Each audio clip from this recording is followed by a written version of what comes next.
Hello friends, welcome to our channel YTH India and today we are going to discuss about the topic that is from politics। तो politics के topic से आज हम जो topic discuss करने वाले हैं उसको हम बिल्कुल ही इनिशियल से उठा रहे हैं कि कॉन्स्टिट्यूशन जो हमारा बना इसकी एक्चुअल में शुरुआत कहाँ से हुई। तो इसके कुछ बेसिक्स पॉइंट्स को जो है आज हम पढ़ने वाले हैं।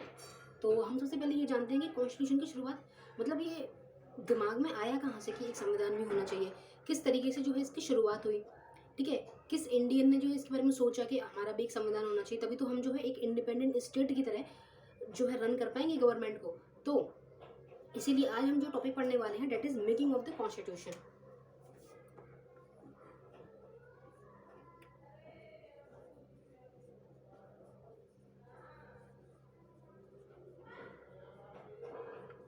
ठीक है, आज हम जो टॉपिक पढ़ रहे हैं मेकिंग ऑफ द कॉन्स्टिट्यूशन मतलब संविधान जो है वो बना किस तरीके से है। तो इसमें जो है हम डेट्स पढ़ने वाले हैं आपकी, किस डेट को क्या हुआ। मेन जो है इसमें ओवरऑल थ्योरी ना पढ़ के हम खाली इस पर डेट्स पे ध्यान देंगे, इंपॉर्टेंट डेट्स जो रही हैं आपकी कॉन्स्टिट्यूशन की, तो उस टाइम की हम बात करेंगे। सबसे पहले जो है हम 18वीं शताब्दी की बात करते हैं, जिसमें सबसे पहले डिमांड उठी, वो डिमांड उठी है कॉन्स्टिट्यूएंट असेंबली की।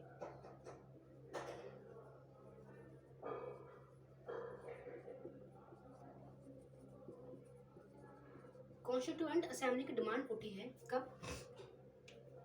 ये डिमांड आपकी उठी है 1895 में। 1895 में सबसे पहले जो है अपनी खुद की सेल्फ की कॉन्स्टिट्यूएंट असेंबली की डिमांड उठी है और इस डिमांड को बाल गंगाधर तिलक ने उठाया।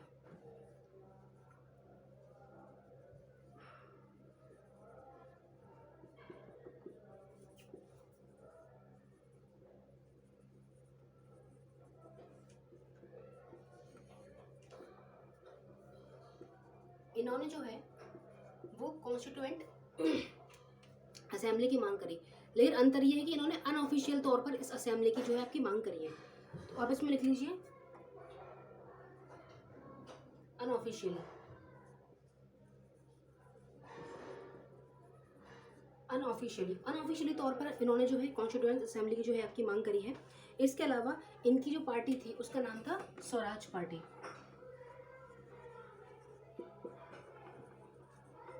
ये जो नाम रखे जाते हैं ना, इनको रटा मत करिए, इनका मतलब समझा करिए। स्वराज का मतलब क्या होता है? खुद का राज। स्व मतलब सेल्फ रूल, खुद के राज की बात हो रही है, इसीलिए उन्होंने पार्टी का नाम ही स्वराज पार्टी रख दिया। अब हम बात करते हैं 1922 की, आगे बढ़ते हैं हम 1922 की। 1922 में आपके महात्मा गांधी ने फिर मांग करी, डिमांडेड कॉन्स्टिट्यूएंट असेंबली। इन्होंने भी जो है अपनी कॉन्स्टिट्यूएंट असेंबली की मांग करी, लेकिन इन्होंने भी जो है अनऑफिशियली तौर पर इसकी मांग करी है। यानी अभी ये सब ब्रिटिश गवर्नमेंट से ये सिर्फ अभी अनऑफिशियल तौर पर बोल रहे हैं, कोई भी फॉर्मली और ऑफिशियली तौर पर जो है गवर्नमेंट से बात नहीं कर पा रहे, क्योंकि अभी हमारे पास जो है इतनी पावर नहीं है, या कुछ भी कह सकते हैं हम उनको जो है प्रेशराइज करने में संभव नहीं है। तो मेन चीज़ ये है कि सबसे पहले कॉन्स्टिट्यूएंट असेंबली का ख्याल ही दिमाग में कब आया? जब आप एक चीज़ का विचार अपने दिमाग में कर लेते हो, ठीक है, तो हो सकता है उसको पूरा होने में सालों लगे, लेकिन तभी वो चीज़ जो है आपकी रियलिटी में आती है। इसी तरह 1895 में बाल गंगाधर तिलक ने जो था आपका कॉन्स्टिट्यूएंट असेंबली की डिमांड करी। अब हम बात करते हैं 1934 की। 1934 में आपके एम.एन. रॉय ने, ये इंपॉर्टेंट है, एम.एन. रॉय ने जो थे डिमांड करी थी कॉन्स्टिट्यूएंट असेंबली की, लेकिन अंतर इतना ही कि इन्होंने ऑफिशियली तौर पर इसकी मांग करी थी।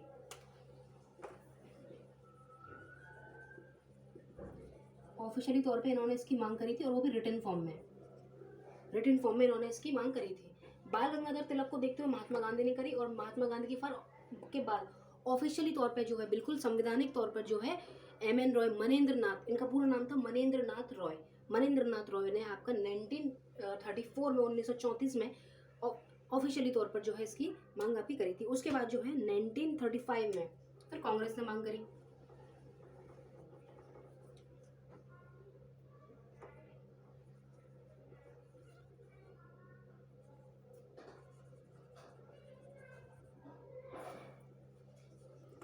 उसके बाद कांग्रेस ने कॉन्स्टिट्यूएंट असेंबली की जो है आपकी डिमांड करी। उसके बाद 1938 में अगर हम बात करें, 1938 में जो है आपका कांग्रेस ने वयस्क मत अधिकार के तौर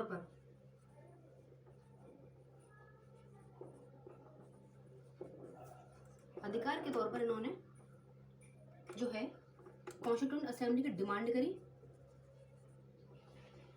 ठीक है। यानी ये बोल रहे थे कि वयस्क मत अधिकार, इसका मतलब होता है यूनिवर्सल एडल्ट फ्रेंचाइज के रूप में इन्होंने कहा था कि आप वोटिंग करवा दीजिए, ठीक है। इन्होंने ऐसा बोला कि आप वोटिंग करवा दीजिए और जो है आपका यहाँ पर क्या होगा, आप वोटिंग करवा दीजिए तो हम लोग डिसाइड करेंगे हमारी गवर्नमेंट बननी चाहिए या नहीं। उस टाइम में अंग्रेजों ने बोला कि तुम संविधान तो अपना बना नहीं सकते हो, खुद पढ़े लिखे हो नहीं, तो तुमको क्या हम वोटिंग राइट दे, ठीक है। इस बात पर काफ़ी हंसी उड़ी थी हमारी, जब इस टाइप का जो आपका सीन जो है क्रिएट हुआ था कि भाई हम भी वोट देंगे। तो उन्होंने कहा कि आप पढ़े लिखे तो हो नहीं, आपकी लिटरेसी रेट ही क्या है, आपको अकल ही नहीं है, तो क्या क्या आप सोच के क्या वोट दोगे, ठीक है।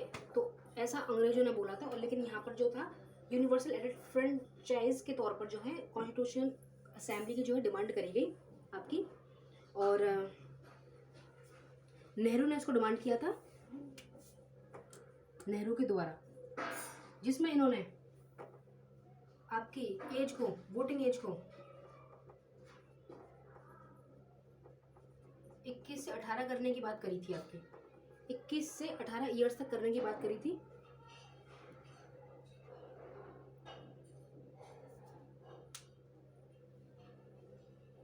ठीक है, 21 से 18 करने की इन्होंने बात नहीं करी थी। एक्चुअल में वोटिंग एज जो है आपकी उसके बाद 21 से 18 साल की हुई।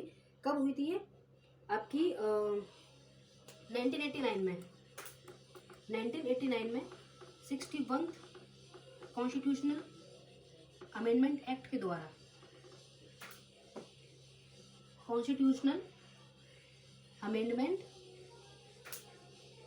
एक्ट, ठीक है। आपकी वोटिंग एज जो थी पहले उस टाइम पर जब नेहरू ने डिमांड किया था कि आप जो है वोटिंग करवाइए और हमारी गवर्नमेंट को चुनवाइए, हालांकि ब्रिटिश गवर्नमेंट ने बोला कि नहीं भाई आप काबिल नहीं हो। बाद में इस वोटिंग एज को है आपका रिड्यूस किया गया और इसे कितना किया गया, इसे 21 वर्ष से 18 वर्ष तक किया गया। 1989 ईयर में 61 कॉन्स्टिट्यूशनल अमेंडमेंट एक्ट में इसको जो था इन्होंने, ये एक्ट है आपका, ठीक है। 61 कॉन्स्टिट्यूशनल अमेंडमेंट एक्ट के थ्रू उन्होंने वोटिंग एज को जो है आपका रिड्यूस किया गया है, आपका 18 साल हुआ है। तो ये जो था आपका 1938 ईयर तक हमने पढ़ लिया इसको। अब हम बात करते हैं 1940। होप्स आपने सब लिख लिया होगा।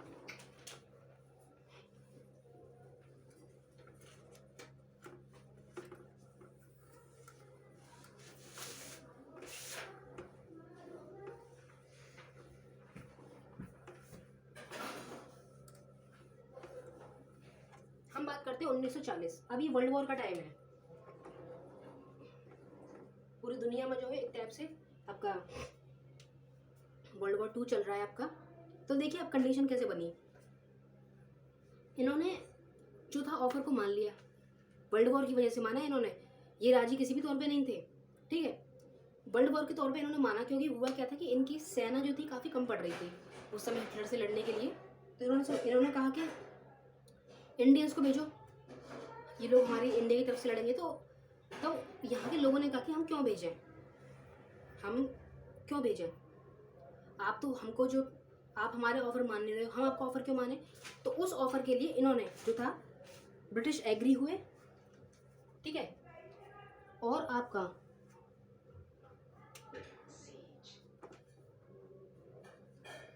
ब्रिटिश एग्री हुए due to world war second जो है आपका एक रीजन रहा है ब्रिटिश के एग्री होने का। इसके अलावा टू हेल्ड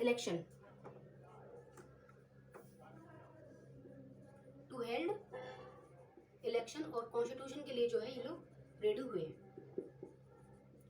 सिर्फ और सिर्फ वर्ल्ड वॉर रीजन रहा है, नहीं तो ये लोग राजी नहीं होते। और इसकी वजह से जो थे कम से कम 80,000 सैनिक जो थे हमारे उस टाइम पे, इंडियंस जो सोल्जर हैं आपके, उन्होंने 80,000 कम से कम जो सैनिक हैं उन्होंने उस टाइम पे वर्ल्ड वॉर में पार्टिसिपेट आपका किया था। इसके अलावा अगर हम बात करें तो अगस्त 1940 में गवर्नमेंट ने एक्सेप्ट कर लिया।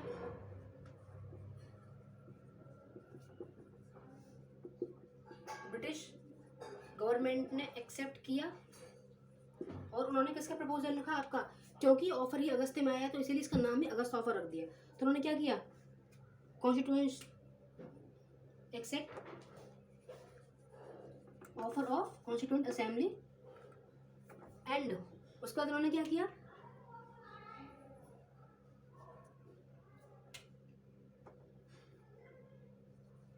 एंड गिव ऑगस्ट ऑफर, उन्होंने ऑगस्ट ऑफर दिया। अब देखिए इस ऑगस्ट ऑफर की खासियत क्या थी, इस ऑगस्ट ऑफर को जो है बिल्कुल रिजेक्ट कर दिया गया। इसका कारण क्या था, देखिए ऑगस्ट ऑफर इसका नाम क्यों पड़ा, क्योंकि अगस्त में आया है। लेकिन इस ऑफर को जो था कांग्रेस और बाकी लोगों ने बिल्कुल आधे रिजेक्ट कर दिया। उन्होंने बोला कि नहीं, हम इस ऑफर को नहीं मानेंगे। कारण इसका ये था कि ये बात कर रहा था डोमिनियन स्टेटस की।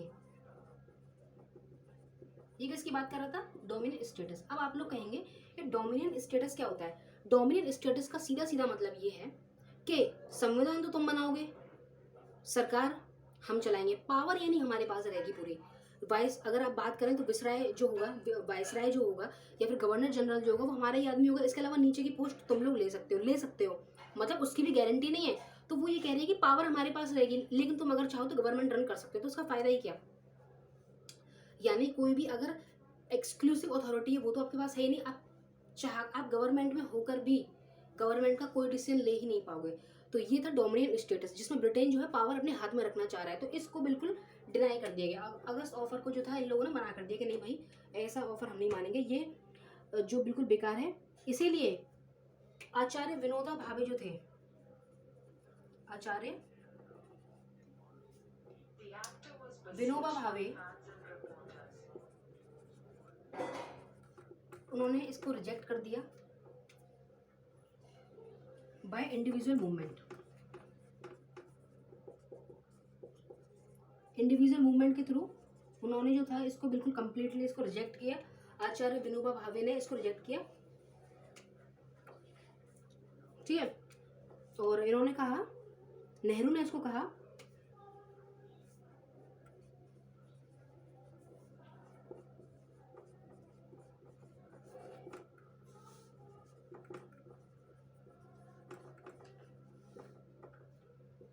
ये आपका नेहरू का स्टेटमेंट था अगस्त ऑफर के लिए। उन्होंने कहा कि अगस्त ऑफर जो है वो एक तरीके का रस्टेड नेल ऑन डोर है, यानी नया दरवाजा है, उस पर जो जंग लगी हुई कीले हैं ये उसके समान है। अगर देखिए आपका दरवाजा नया है, उसमें कीलों में जंग लगी हुई है, तो जाहिर सी बात है वो इतना स्ट्रॉन्ग नहीं होगा ना।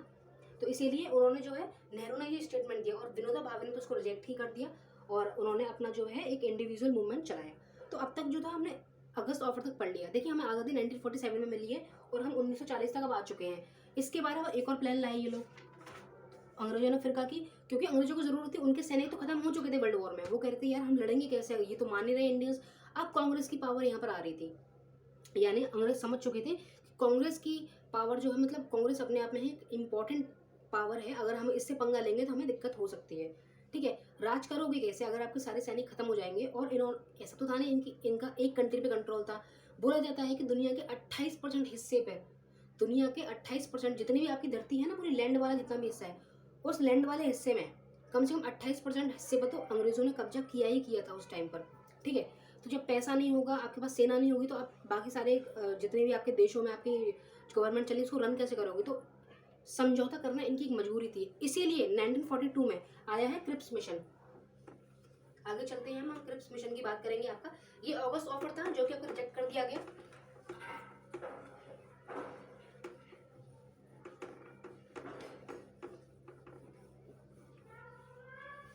अब आपका 1942 में जो आया है वो क्रिप्स मिशन आया है। वो क्रिप्स मिशन आया है, इसको लाया कौन था, सर स्टैनफोर्ड क्रिप्स। इसको सर स्टैनफोर्ड क्रिप्स लाए थे। अब देखिए इस ऑफर की खास बात क्या थी, क्रिप्स मिशन की खास बात क्या थी आपकी। क्रिप्स मिशन जो है वो भी डोमिनियन स्टेटस की बात कर रहा है, अब सुनिएगा ध्यान से। लेकिन इन्होंने यहाँ पर एक चाल और खेली। उन्होंने बोला कि यार पिछली बार हमने डोमिनेंट स्टेटस दिया था, इन्होंने रिजेक्ट कर दिया, अब एक लॉलीपॉप और थमा देते हैं इनको। वो लॉलीपॉप देखिए क्या थी, इन्होंने क्या कर दिया, इन्होंने बोला कि reserved some seats for INC. इन्होंने कहा कि भाई इंडियन नेशनल कांग्रेस के लिए तो हम कुछ सीट्स जो हैं रिजर्व कर देंगे कॉन्स्टिट्यूएंट असेंबली में, ठीक है।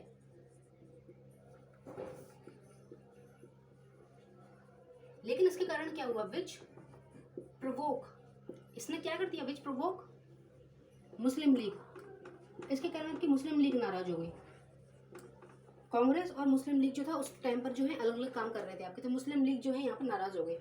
इन्होंने बोला भैया हम नहीं, हम नहीं, आपने हमको सीट नहीं दी, कांग्रेस को सीट दी थी।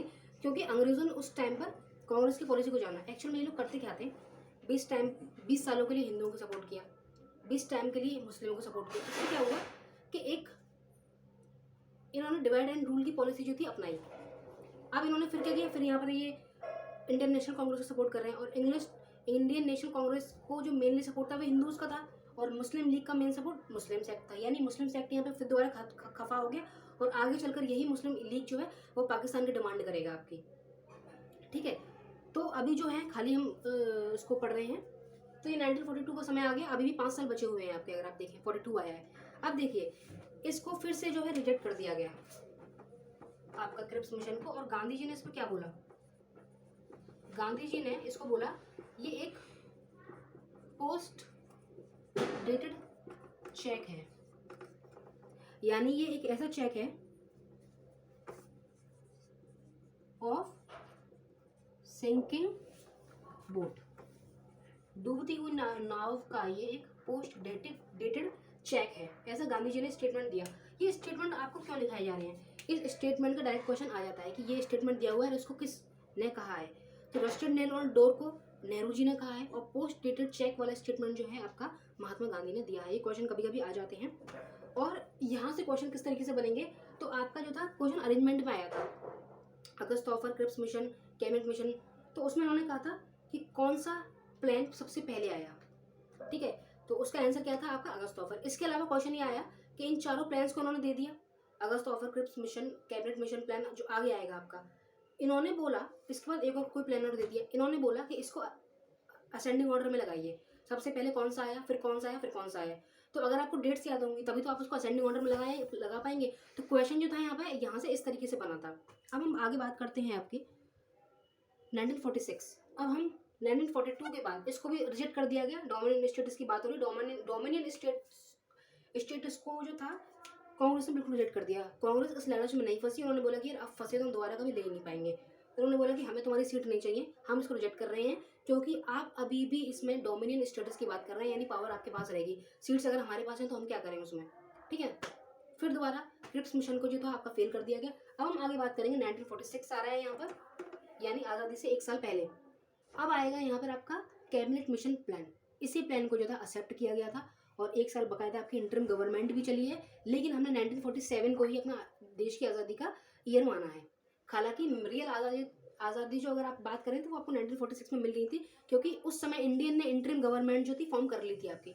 तो हम उसमें हम डिपार्टमेंट्स भी पढ़ेंगे कि कौन सा डिपार्टमेंट किसने संभाला, और माउंटबेटन को रोका गया, वो जाने वाले थे, तो नेहरू जी ने उस समय कहा कि देखिए आप काफ़ी एक्सपीरियंसड हैं और हम लोग फर्स्ट टाइम गवर्नमेंट चला रहे हैं, तो आप रुकिए यहाँ पे, अपनी जो नॉलेज है उसको यहाँ पे हम लोग हेल्प करी गवर्नमेंट रन करने के लिए। तो उस चक्कर में जो थे आपके माउंटबेटन जो थे अपने रिटायरमेंट होने के बाद मतलब रुके थे यहाँ पर 1-2 साल आपका, वो फिर हम आगे पढ़ेंगे। अब हम बात करते हैं आपकी 1946 की।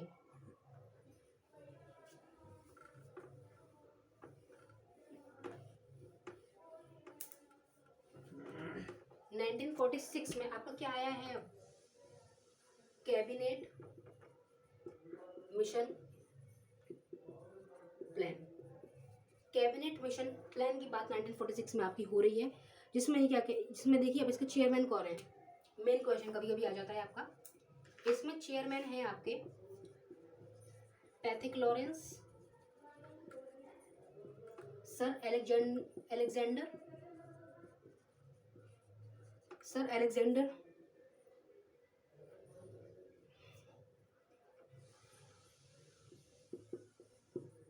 Sir A V Alexander. इसके अलावा आपका स्टैनफोर्ड क्रिप्स, क्रिप्स इसमें भी है,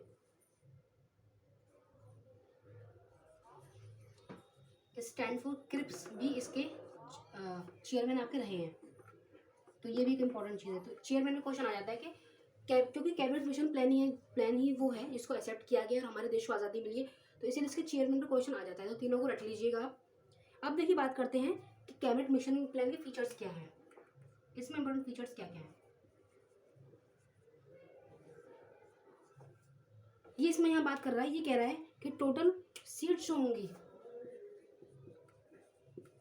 कॉन्स्टिट्यूएंट असेंबली में वो होंगी 389 जो है आपके टोटल सीट्स होंगी। इसके अलावा ये कह रहा है कि एक मेंबर जो आपका बैठेगा वो हर 10 लाख की पॉपुलेशन में बैठेगा, 10 लाख की पॉपुलेशन को वो मेंबर जो है बैठेगा, यानी एक मेंबर 10 लाख मेंबर्स को, 10 लाख की पॉपुलेशन को रिप्रेजेंट करेगा। इसके अलावा वो कह रहा है कि एक्सपेंडिचर कितना आया, खर्चा कितना आया है। खर्चा कम से कम जो ब्रिटिश गवर्नमेंट ने हमको इलेक्शन कराने के लिए दिया था इंडियंस को, वो था 65 लाख, 65 लाख रुपीज़ उन्होंने हमको खर्चा के लिए जो था दिया था, जिसमें से हमने 64 लाख खर्च किए थे इलेक्शन में और 1 लाख जो था आपका ब्रिटिश गवर्नमेंट को वापस कर दिया था। इसके अलावा अगर हम बात करें टोटल सीट्स, अब टोटल सीट्स का बंटवारा कैसे हुआ ये देखिए यहाँ पर। टोटल सीट्स 289 सीट्स की अगर हम बात करें, इसको हम वैसे कल ढंग से समझेंगे क्योंकि अब ये देखना है कि ठीक है 289 सीट्स यहाँ पर हैं आपकी, और सॉरी 296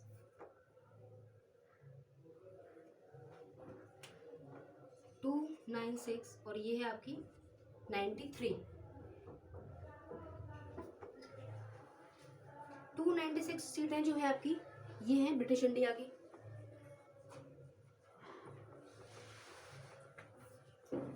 इसके अलावा 93 सीट्स जो हैं उसमें प्रिंसली स्टेट्स आएंगी, यानी भारत हमारा उसमें काफ़ी टुकड़ों में बटा हुआ था, तो प्रिंसली स्टेट्स भी थी उस टाइम पे। 93 सीट्स जो है प्रिंसली स्टेट्स की हैं और 296 जो है आपकी ब्रिटिश इंडिया की है। इसके अलावा कल जो है हम बात करने वाले हैं आपके implementation of cabinet mission plan, cabinet mission plan को किस तरीके से इम्प्लीमेंट किया गया है। ये टॉपिक जो है आपका कल काफ़ी जो है आपका इंटरेस्टिंग होने वाला है, क्योंकि अब हम यहाँ पर जो है देश की आज़ादी की तरफ बढ़ रहे हैं। So hope so you have enjoyed the session and I am trying to explain well. So thank you very much. जय हिंद, जय भारत।